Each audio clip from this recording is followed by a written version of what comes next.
Good morning. Welcome to another session on environmental impact assessment.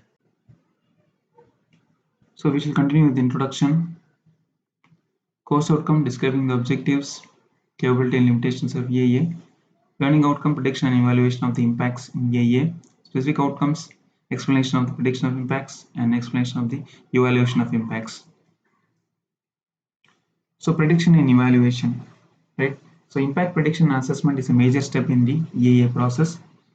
It involves projection of environmental setting into the future with a proposed action and predicting the impact and assessing the consequences. Right. So this is what we have been seeing through all these lectures. Right.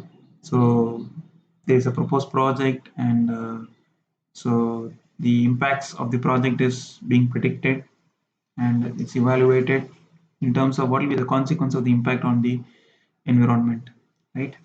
Which involves air, water, land, people, animals, right? And even maybe the structures located in the environment, right? So taking a holistic approach of impacts is very important, as many times synergetic relationship between impacts occur which have to be closely examined, since indirect effects frequently lead to synergetic impacts, right? So we, as I said in the last session, we don't see the impacts exclusively on one particular parameter. It has to be seen in synergy, right? It has to be seen in synergy, meaning it has to be seen in a comprehensive manner. We have to see it in relationship with all the things. For example, if a water body gets affected, it is not only the water getting contaminated, the aquatic species getting contaminated. People living nearby rivers, they will take water mostly from the rivers, from this water body, and they are going to get affected in terms of their health, right? uh, and the animals which are living nearby, they are going to get affected, and uh, and the people may be uh, if it's a contagious disease, maybe they may be interacting with some other people in the neighboring areas, and they may also get this disease, and so on. So it is not just only the water body that is going to get polluted. There is a lot of all other parameters, environmental parameters, that will play a major role here. So everything has to be seen in synergy, meaning it has to be seen in a comprehensive manner.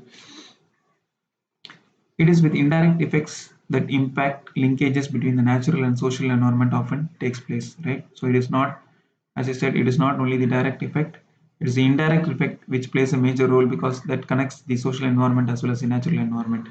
For example, the appropriation of land to build a road may displace the farmers and may interfere with their cropping pattern and force them to use another water supply, right? For example, uh, the common this thing is the road expansion project. So what happens is that the all the natural cultivable land is being destroyed. So what happens is that the farmers are being displaced off from that particular land to some other land, and due to which it interferes the cropping pattern, and they'll have to use some other water bodies, because originally when their land was located in some other place, they had some other water source. So all those things are going to get affected. So this change could result in the depletion of the groundwater aquifer, right?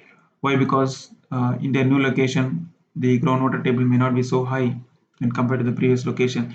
Intensification of new land clearing, erosion, water runoff contamination with addition of fertilizers and pesticides, etc.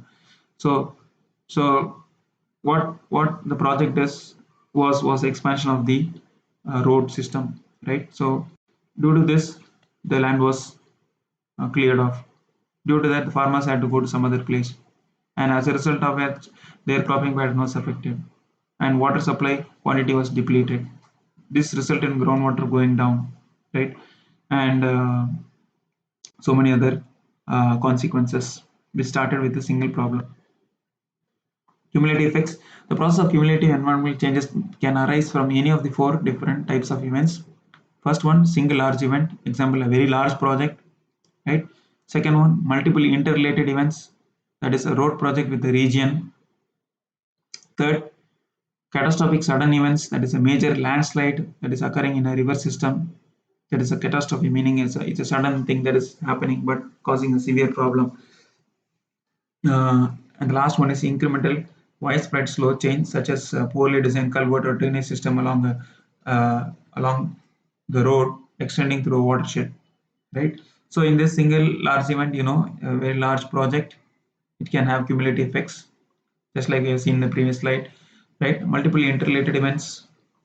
So it is the same road project, but it is linked with the neighboring cultivable land and so on. So it is in interrelated events that is taking place, right?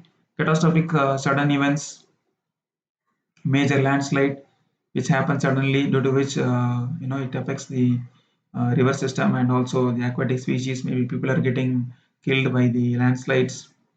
And fourth one is the incremental slow change, right?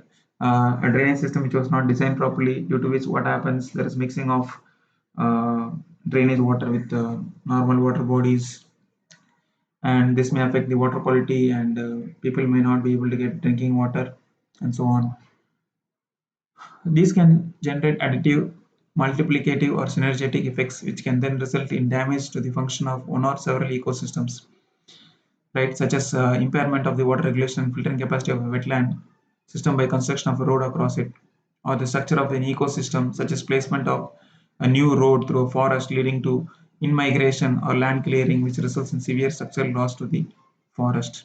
Right. So what they are saying is that the effects can be cumulative, multiplicative, or synergetic.